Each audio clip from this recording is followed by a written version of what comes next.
ازيكم يا أبطال؟ النهاردة معانا مغامرة جديدة مع عيلة مشهورة جدا، وهي عيلة عمو بيه.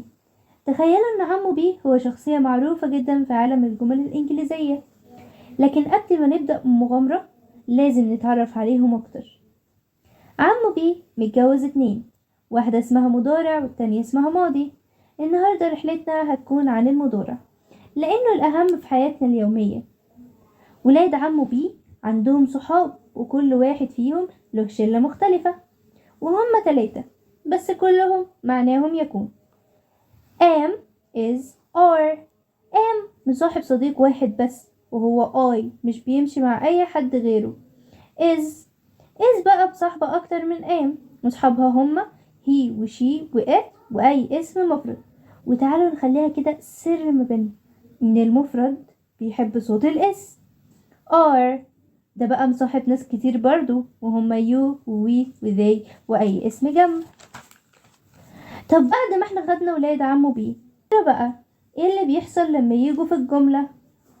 أول حاجة، لو عايزين نوصف حاجة معينة لازم نجيب صفة وراهم، زي I am happy, she is tired, they are excited. لكن لو عايزين نتكلم عن حركة أو فعل لازم يجي معاه ing. I'm running, she's playing, we are studying. في قاعدة مهمة لازم نفتكرها، إن الفعل ما ينفعش يجي لوحده مع عمه بولاده، لازم يجي معاه ing، وإلا كل حاجة هتبقى غلط. وعلشان نفهم أكتر خلونا نلعب لعبة صغيرة. قولولي كده، هل الجملة دي صح ولا غلط؟ He is run.